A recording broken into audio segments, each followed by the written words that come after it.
Robert Evans is with us, and we've been talking about film criticism, which you know a lot about for a long time, long before vice presidency of worldwide production, long before independent production. And we were specifically talking about critics like Pauline Kael, Vincent Canby, Judith Crist. Do you need critics? What's the difference? Well, I need critics, yes, because my ego is such that I work so precisely and diligently and spend so much time in my film that, yes, you want to be admired by the critics. You want your picture to be appreciated by people who review your picture professionally. So I must be honest with you. I'd like to say no, but I must say yes. Critics are important to me. I would rather have a picture that was respected artistically and didn't do as big a business than a picture that was a pulp picture that went out to do big business. As an example, Chinatown got marvelous reviews all over the world. I mean, really extraordinary reviews. I would rather have a Chinatown than Airport, okay? Now, most guys wouldn't say that. I wouldn't make it nearly as, Chinatown was not nearly as big a hit as Airport. But my particular ego, it's a terrible thing to say, but I would rather be remembered than be rich. And I take a great deal of pride in my craft, and I love what I do. And I don't want to get killed by people who think my work is bad. And I don't care if the entire public can buy a film. Some people may not understand what I want to say, but if enough people do, that satisfies me. I cannot just make films that will appeal to everybody. I make films that appeal to me and hope everybody will like them, and I will not compromise.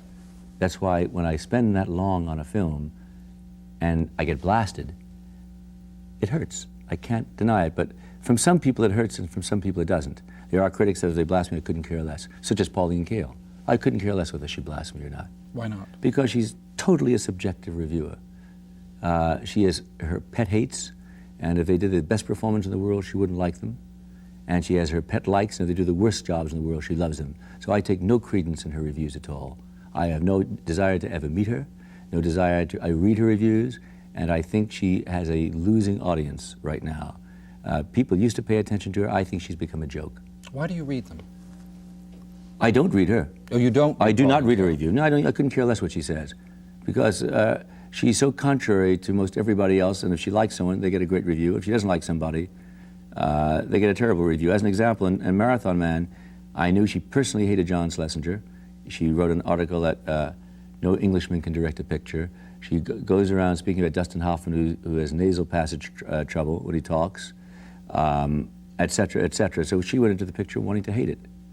And she made most derogatory comments on the film, and I just resented them badly, but I couldn't care less. She could say what she wants. It didn't bother me. But, you know, there's a law of retribution. She, many years ago, wanted to see Gatsby, and her time, they split at the New Yorker. It ends March 15th. Penelope Gilliatt reviews for 6 months, and Pauline. And Gatsby was opening March 14th, and I refused to let her see the picture so Penelope could review it. At least I thought I'd get a more honest call. And it killed her. She was furious. That's one picture she wanted to close her season out with. I didn't let her do it. Is it true that you originally wanted Jack Nicholson to play Gatsby, but the two of you couldn't agree on a price? Correct. I wanted Jack very badly for it, and he wanted a lot of money for it, and Redford would do it for nothing. Now, I was only given X amount of dollars to make the picture. No one believed in Gatsby. They thought it was ethereal, they thought it was too intellectual, and they didn't think people were going to see anything of Fitzgerald's. And they gave me X dollars, and Allie was signed to play the part, and she was going to do it for nothing against a percentage of profits or gross. Redford wanted the part so desperately that he had his agent call and said he will do it for nothing too. Now, Redford was wrong for the part, but when you have X dollars to spend and you have a big star who wants to do it for nothing, and you match them together, I bought Redford. Now, Redford was very bright. From signing to play Gatsby, he became hot, very hot. I mean, very hot. It was before The Sting came out, you see. And then he signed to do The Sting, which he did before, and suddenly he became a huge star. And by the time Gatsby came out, he was a very big star, but still wrong for the picture. He was wrong casting, and possibly he and Allie would have been interesting casting, because one is blonde and one is brunette, and there would have been more of an intrigue. But he's too clean. He should have played Nick. So why did you take him? You had the I power had no, to say. no, I you did had not. no power at that point? I had power. I didn't have power over budget. I had only a certain amount of money to spend. And Nicholson wouldn't do it. I couldn't get Nicholson to come down on his price. He wanted, I think he wanted at that time $500,000, and I didn't have $500,000 in the budget. I just couldn't take it out of the budget. I would have to cut out the whole big scenes. I had all my big crowd scenes. I couldn't afford it, and I couldn't go with him because of it. What were the circumstances of Robert Redford being quoted socially and saying, in parentheses, contemptuously, in speaking with Robert Evans, have you ever seen anyone so goddamn naive or innocent? I am naive in many ways. I'm a bad businessman. I believe in people. I've been hurt a lot. I believed in Bob Redford and was hurt by him. He came to see a special showing of Gatsby at my office. He was skiing and came down with his wife, and he promised the director, Jack Clayton, and promised me when we started the picture that he would come to the premiere, and he was Gatsby. And we said that you got to promise. I know you don't go to premieres, Bob, but if you play the part, the one thing you have to promise me is that you go to the premiere of the picture because it's going to be a big premiere. He says, you got it. He came down to see the picture, and apparently he didn't like it. But he told Jack Clayton before he saw it, he said, Jack has never worn a suit in his life. He said, I have to buy a black tie to go. He said, you buy your black tie, we'll go together. He didn't go to the premiere, and that night he passed the theater where the premiere was in his dungarees and went on the way to the basketball game. So I was really angry at him. I mean, let's say the picture was a disappointment to him. He wanted to be in it. We were all in it together, we're partners. And he never showed. And everybody there, we had the biggest press turnout in the history of a modern day premiere, all waiting to see Redford come in as Gatsby, and he never showed. But he was at the Madison Square Garden watching the Knicks. Now, 6 months later, I was at a class that I gave at with Mel Gussow at NYU, and someone asked me who were the sexiest screen personalities, and he mentioned many. I said Paul Newman, Warren Beatty, Jack Nicholson, Pacino. So someone said, what about Bob Redford? So I said, well, Bob Redford to me just isn't, to me, a sexy guy. I think when he kisses a girl, I don't think he feels, I think he thinks he's kissing himself. And I think he's just so perfect and made up and precise. I don't think he ever sweats. Now this is in the classroom. I never thought it would end up in a publication. Somebody from People magazine was there, picked it up, and used a big piece of it in People. Well, to put it mildly, Redford was not very happy. We haven't spoken since, and that's why that, I suppose, quote may have been given. But if the right script came along, he'd work with you. Oh, sure, and I'd work with him. I have no interest to work with him and him with me, but I respect him as an actor, and I hope he respects me as a producer, and we work together. That wouldn't bother me. I'd work with anybody. Okay. We have to take a break, okay? Okay. Be right back with Robert Evans, film.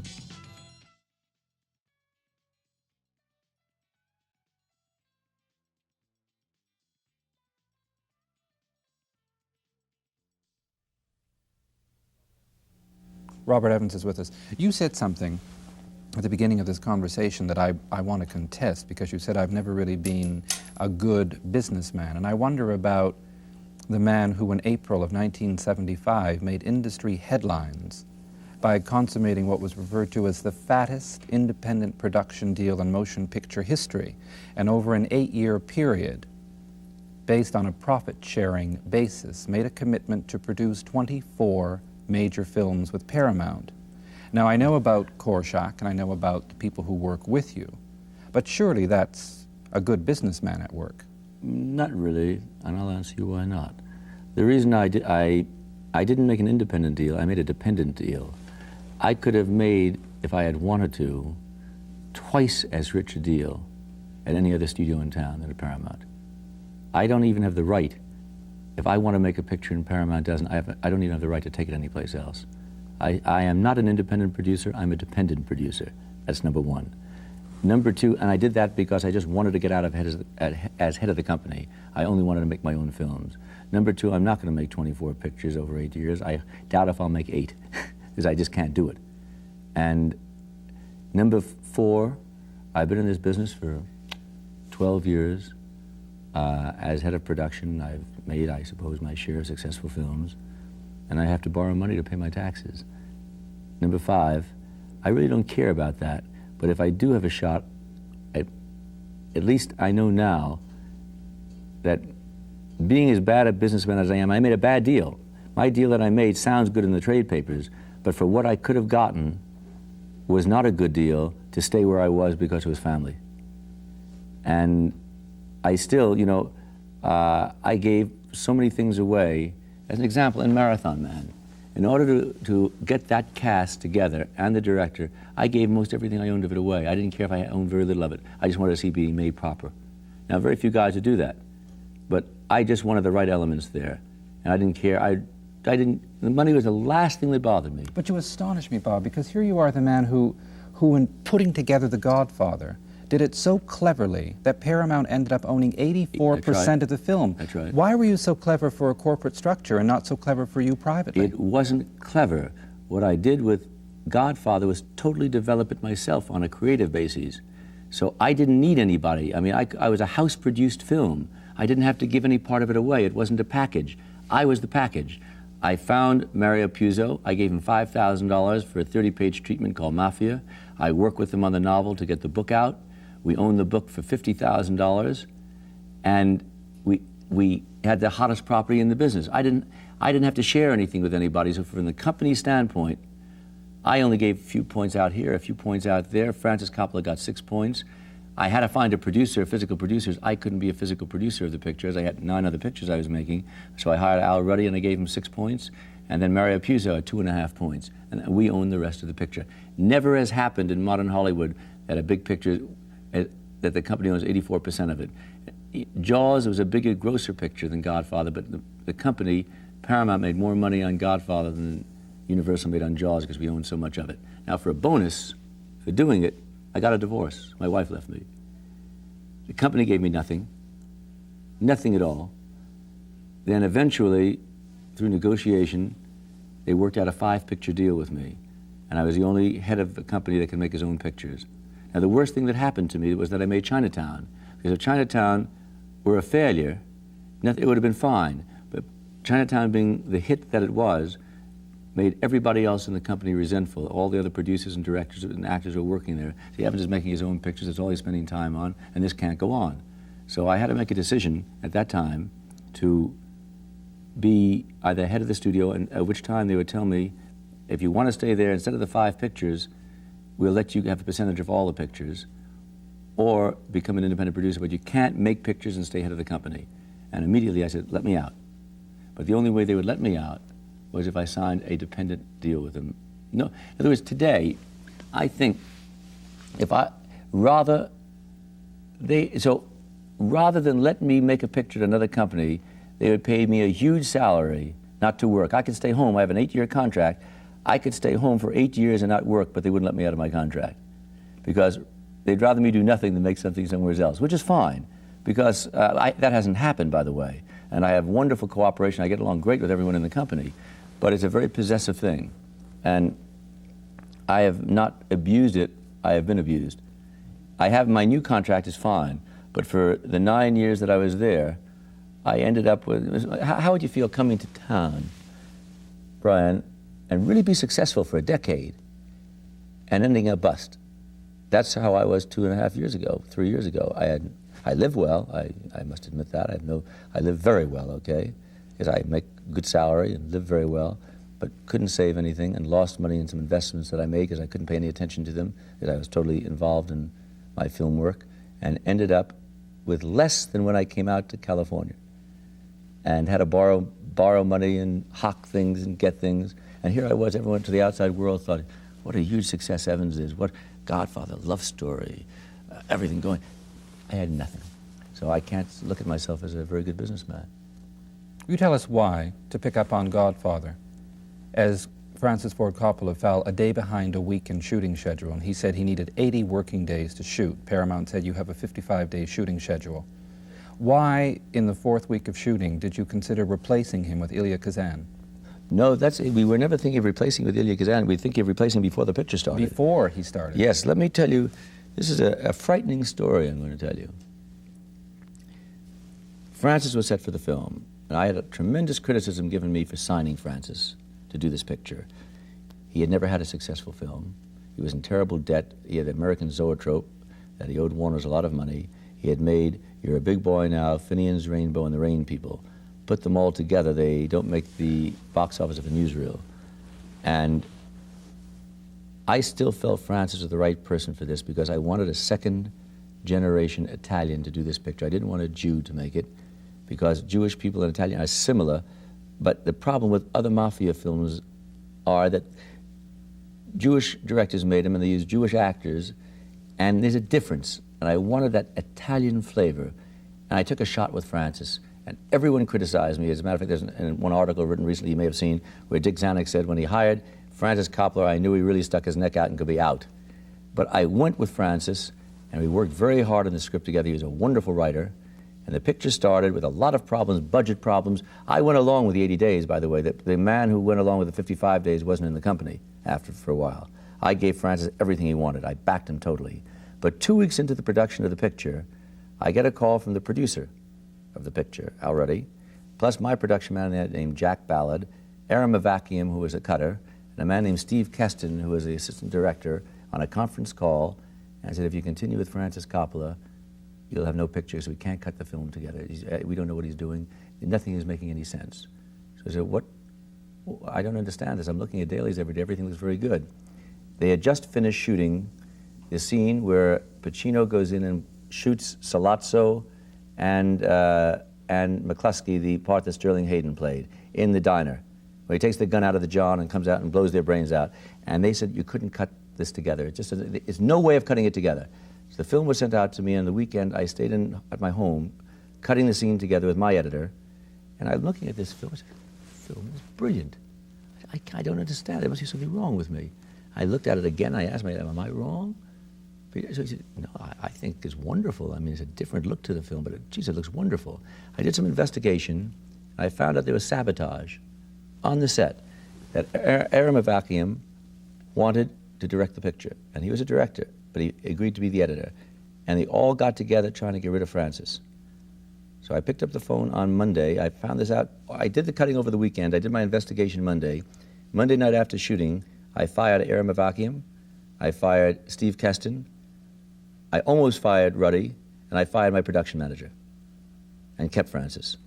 But if I didn't know film, if I were an executive, per se, the front office executive of the mentality that's in the studios today, I would have had to have listened to the people who were on the set, and Francis would have been fired.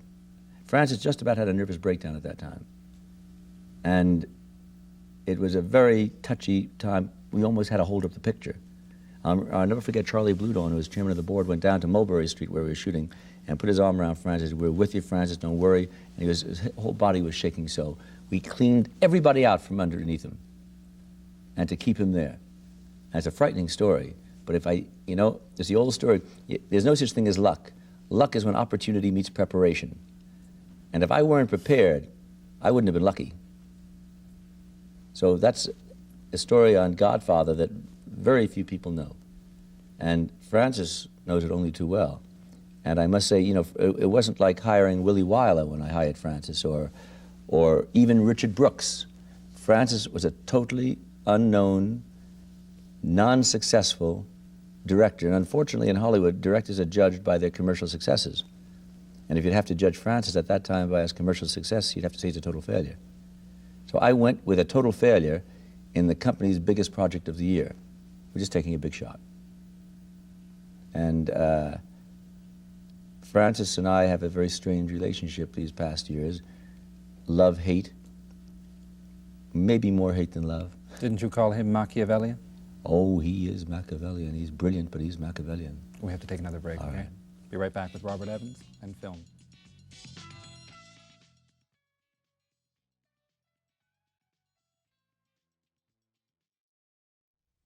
Robert Evans is with us. I want to establish something about Black Sunday and your work with John Frankenheimer and the film itself, because there's so much written that Robert Evans has an antipathy toward what's known in the industry as the personal film, but a great sympathy toward what's regarded as the mass appeal film. Is that fair?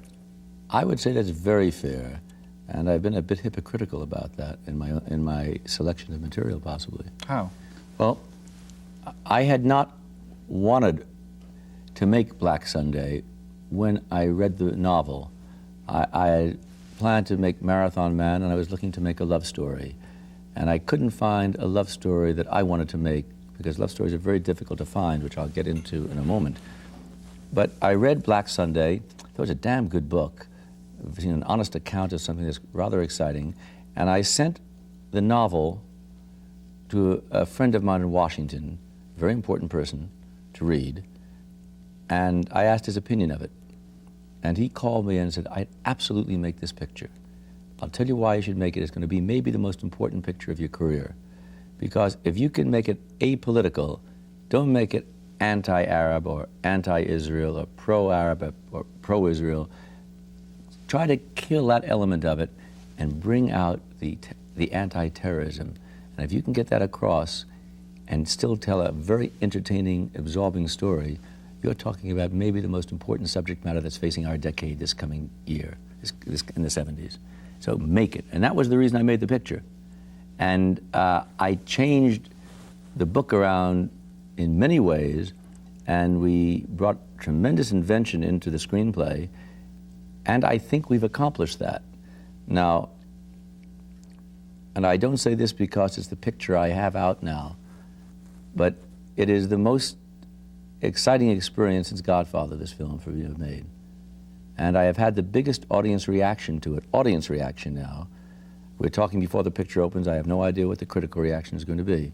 But in the 6 previews I've had, not including Godfather, not since Love Story have I had bigger audience reaction to a film.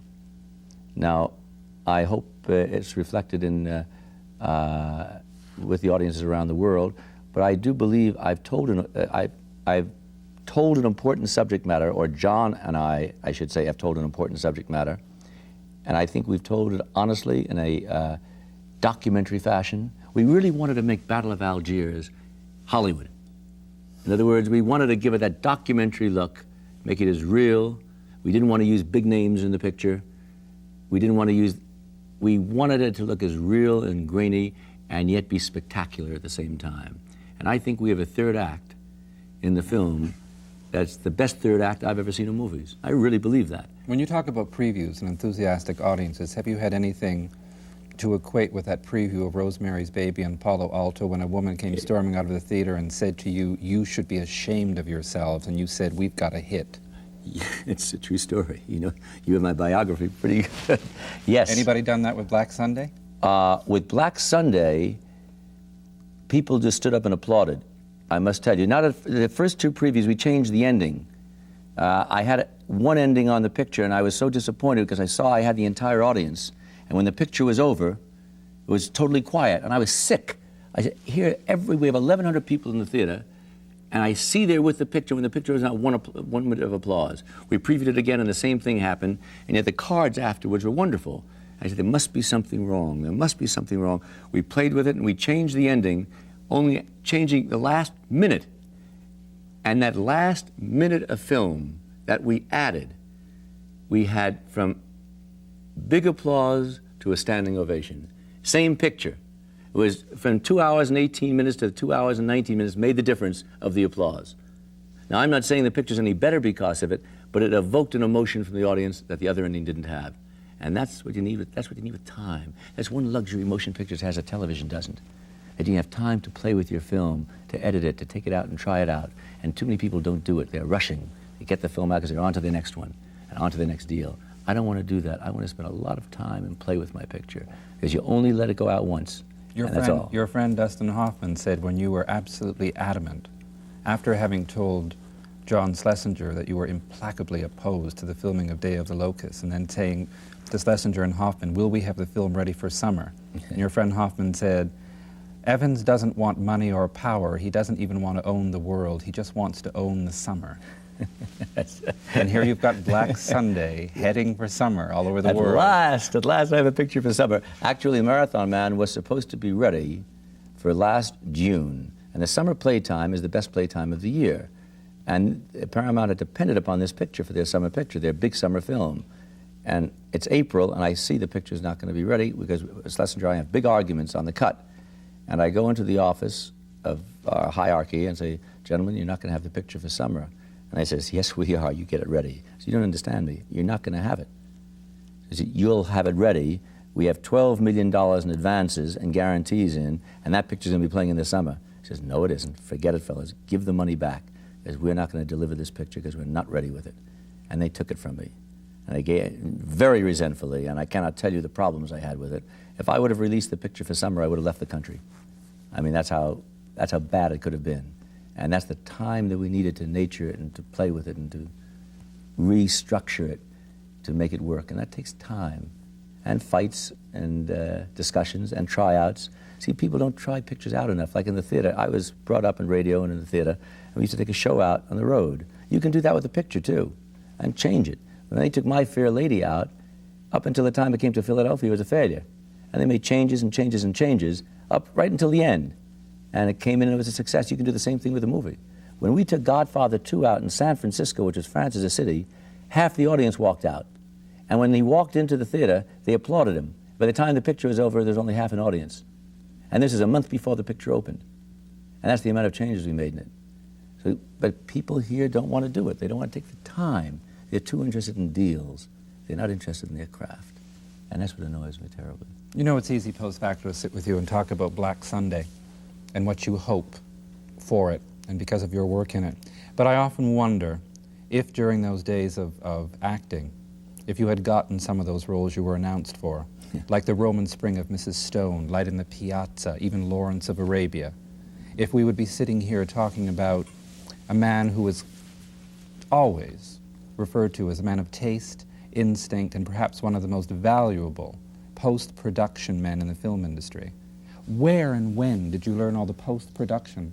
I always had a feeling for it. Even as an actor in film, I always used to sit up in the cutting room and stay with the editors and watch them work. It always fascinated me, post-production. And really, post-production is the most important part of a film. When you break down the anatomy of a film, there's pre-production, production, post-production, and sales. Your pre-production sometimes can take anywhere up to 6 months to a year. That is, getting the property, writing it, casting it, hiring your technicians, hiring your actors. Your production is only, let's say 4 months is 16 weeks is a very good schedule. 5 months is a long schedule.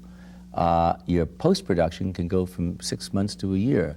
What I'm trying to say is of the 4 elements, the actual production of the film takes the least amount of time. It's the work that goes in before the production and after the production that make the picture work. And believe me, that makes the picture work. Because no matter how good a cast you have, if you don't have the script, it's not going to work. And no matter how good a picture you have, if you don't know how to shape it, it's not going to work. And it just takes time, and it takes pain. And believe me, it's not glamorous. It's very painful, very tedious, very tiresome, and most of the times terribly frustrating, and mostly disappointing too.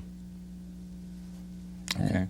I want to thank you for being so candid. Well, I've paid my dues, and as an actor, I would have never been successful.